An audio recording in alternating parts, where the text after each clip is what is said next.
Welcome to SN channel. Kaleshwaram ఖర్చు 1,00,000 కోట్లు, ఆమ్దాని 7 కోట్లు. కాళేశ్వరం కార్పొరేషన్ అప్పుల భారమంతా రాష్ట్ర సర్కారుపైనే. ఏడాదంతా కడుతున్న మిత్తే 6,519 కోట్లు. కమిషన్ ఓపెన్ కోర్టులో ఫైనాన్స్ స్పెషల్ సిఎస్ రామకృష్ణారావు వెల్లడి.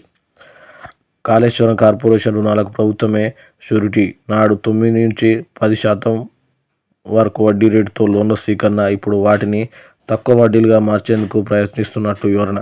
1,00,000 కోట్లతో ఖర్చు చేసిన కాళేశ్వరం ప్రాజెక్టు ద్వారా ఈ నెలలో కాళేశ్వరం కార్పొరేషన్కు వచ్చిన ఆమదాని కేవలం 7 కోట్లే అని ఈ విషయం ఫైనాన్స్ స్పెషల్ సిఎస్ రామకృష్ణారావు మంగళవారం జస్టిస్ ఘోష్ కమిషన్ ఎదుట ఓపెన్ కోర్టులో బయటపెట్టారు. పేరుకే ఇది కాళేశ్వరం కార్పొరేషన్ అని, కార్పొరేషన్ పేరుతో తెచ్చిన రుణభారం అంతా ప్రభుత్వం నెత్తినే పడిందని పేర్కొన్నారు. కాళేశ్వరం రుణాలన్నిటికీ ప్రభుత్వం షూరిటీగా ఉంటుంది. అందుకు తగ్గట్టుగా కార్పొరేషన్కు లోన్లు ఇప్పించడంలో, తిరిగి చెల్లించడం సహకరిస్తుంది.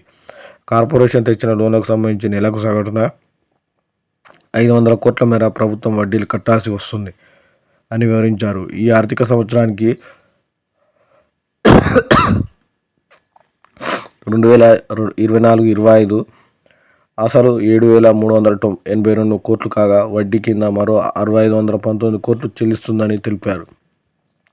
కార్పొరేషన్ ద్వారా నాడు 9 నుంచి 10% తెచ్చిన వడ్డీ రేటుతో రుణాలు తీసుకున్నామని, గత ఆర్థిక సంవత్సరం నుంచి వీటిని తక్కువ వడ్డీ రుణాలుగా రీకన్స్ట్రక్షన్ చేస్తున్నామని మంగళవారం Kaleshwaram judicial commission open court విచారణకు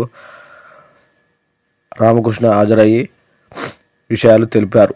మరిన్ని అప్డేట్ కోసం ఎస్ఎన్ ఛానల్ సబ్స్క్రైబ్ చేయండి. Thank you.